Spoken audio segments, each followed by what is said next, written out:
அனைவருக்கும் இனிய புத்தாண்டு நல்வாழ்த்துக்கள். இந்த 2025ஆம் வருடத்தில் இறைவனின் திருவருளால் நாம் நோயற்ற வாழ்வையும் மற்றற்ற மகிழ்ச்சியும் பெற்று வளமாக வாழ இறைவனை பிரார்த்திப்போம். வாங்க, இன்று நாம் 6ஆம் வகுப்பில் 2ஆம் பருவம் இயல் 2இல் இலக்கணம் மயங்கொலிகளை பற்றி நாம் காண இருக்கிறோம். மயங்கொலிகள் என்றால் என்ன அப்படின்னா, உச்சரிப்பில் சிறிதளவு மட்டுமே வேறுபாடு உள்ள ஒலிகளை தான் மயங்கொலிகள்னு சொல்கிறோம். அதாவது நம்ம பேசும்பொழுது சில வார்த்தைகளை உச்சரிக்கும் பொழுது சிறிதளவு மட்டுமே வேறுபாடு இருக்கும். அவையத்தான் நம்ம என்ன சொல்கிறோம்? மயங்கொலிகள். மயங்கொலி எழுத்துக்கள் எத்தனைன்னு தெரியுங்களா? 8. அந்த 8 எழுத்துக்கள் என்னென்ன சொல்லுங்க? டன்னகரணா, ரன்னகரணா, தன்னகரணா, ல, ர, ல, ர, ர ஆகிய 8 எழுத்துக்களை தான் மயங்கொலி எழுத்துக்கள் அப்படின்னு சொல்கிறோம். 3 சுழினா, அதாவது டன்னகரம், இது டாவுடன் இணை எழுத்தாக வருவதால் இதை டன்னகரம்னு சொல்கிறோம். 2 சுழினாவை ராவுடன் இணை எழுத்தாக கொண்டுள்ளதால் ரன்னகரம்னு சொல்கிறோம். நம்ம சொல்லக்கூடிய காக்கானாவை தாவுடன் இணை எழுத்தாக வருவதால் இதை தன்னகரம்னு சொல்கிறோம். அதே போல தான் ல, ழ, ல, ர, ர ஆகிய 8 எழுத்துக்களும் மயங்கொலி எழுத்துக்கள்.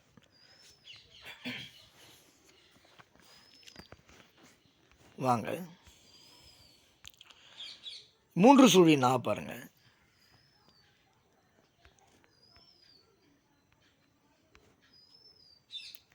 நாவினுடைய நுனி மேல்வாய் அன்னத்தின் நடுப்பகுதியை தொடுவதால் இந்த டன்னகரம் பிறக்கிறது.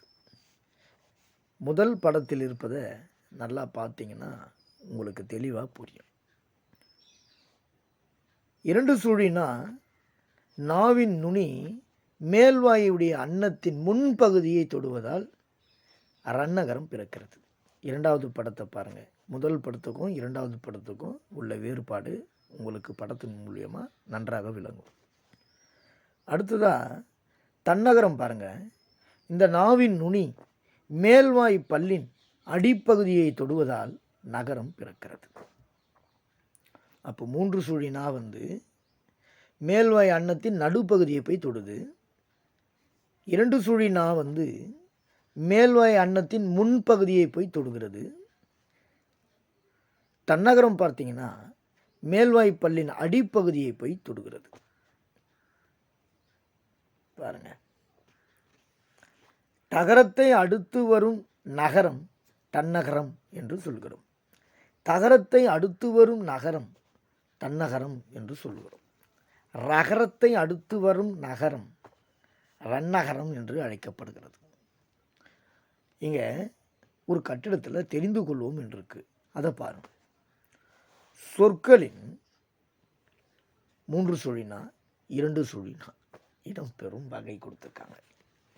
இப்போ டா என்னும் எழுத்துக்கு முன் 3 சுழி இன் வரும். எடுத்துக்காட்டு, கண்டம், வண்டி, நண்டு. ரா, பெரிய ரா என்னும் எழுத்துக்கு முன் 2 சுழி இன் வரும். எடுத்துக்காட்டு, மன்றம், நன்றி, கன்று. இந்த எடுத்துக்காட்டை பார்த்தீங்கன்னாவே உங்களுக்கு இன்னும் தெளிவாக தெரியும்.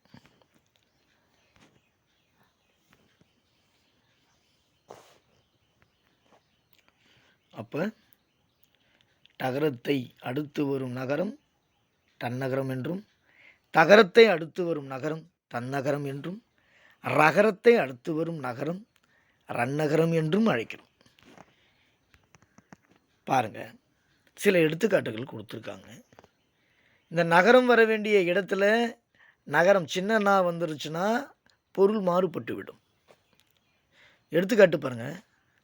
வானம் என்றால் வெடி, வானம் என்றால் ஆகாயம். 3 சுழி நா போட்டால் வெடி, 2 சுழி நா போட்டால் ஆகாயம். அதே போல் தான் பனி பனி, 3 சுழி நீ போட்டால் வேலை, 2 சுழி நீ போட்டால் குளிர்ச்சியை தரும். அதுபோல தான் ல ல ழ இவற்றுக்குள்ள வேறுபாடும்.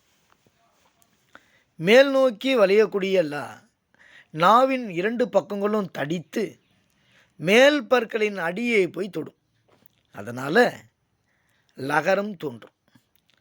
இது வா போல இருப்பதால் வகர லகரம் அப்படின்னு சொல்கிறோம். ல பெரிய லான்னு சொல்லுவோம் இல்லையா, இது பொது லகரம். இந்த லகரம் நாவின் 2 பக்கங்களும் தடித்து மேல் அன்னத்தின் நடுப்பகுதியை போய் தொடுவதால் லகரம் தோன்றும். இதனை பொது லகரம் என்று நம்ம சொல்கிறோம்.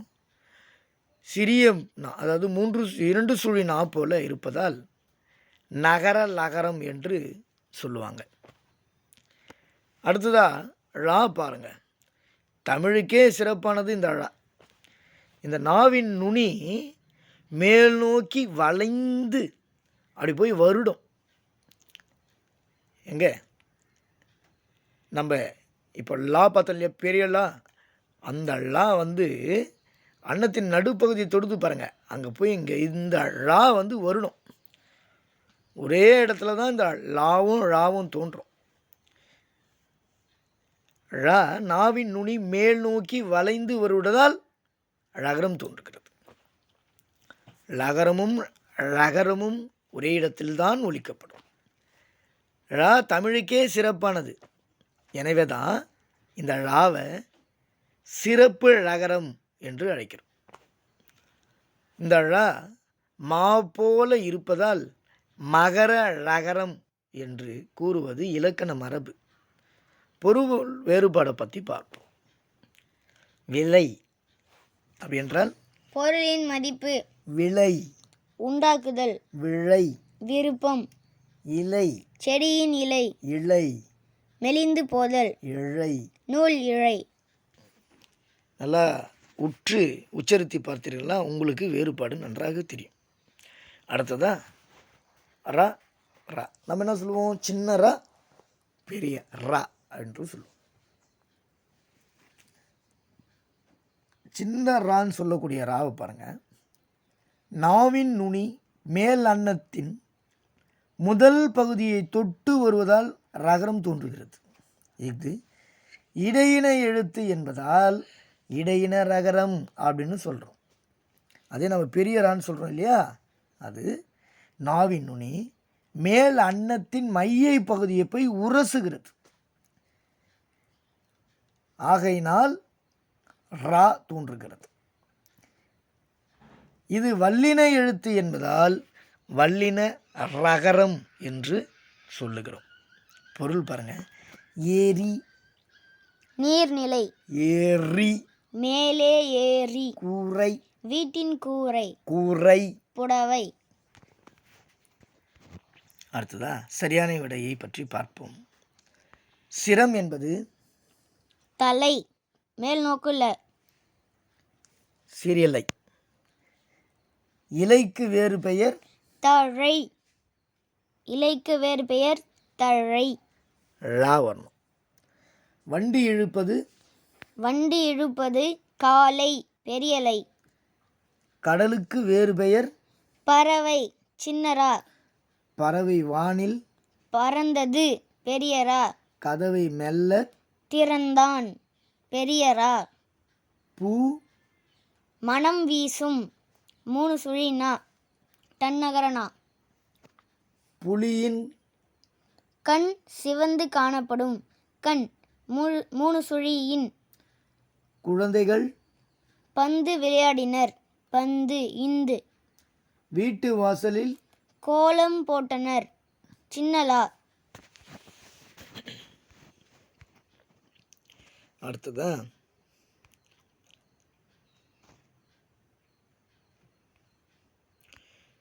இந்த பத்தியை படித்து வினாக்கள் அமைக்கின்றிருக்கு. அதை ஒரு டைம் படித்து பாருங்கள். ரொம்ப எளிமையாகத்தான் இருக்கும். டிஎன்பிஎஸ்சியில் இது போன்ற கேள்விகள் இனி வருவதற்கு வாய்ப்புகள் உண்டு. ஏன்னா சிலபஸில் ஒரு பத்தியை கொடுத்துட்டு கேள்விகள் கேட்கப்படும், அதற்கு இந்த மாதிரி சரியான விடைகள் அமைக்கணும்னு சொல்லியிருக்காங்க. அதனால்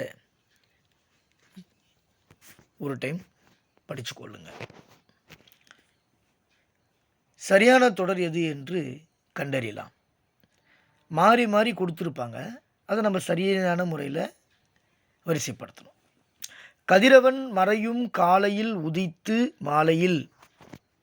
கதிரவன் காலையில் உதித்து மாலையில் மறையும் என்பதே சரியான விடை. ஆப்ஷன் 3. கதிரவன் காலையில் உதித்து மாலையில் மறையும்.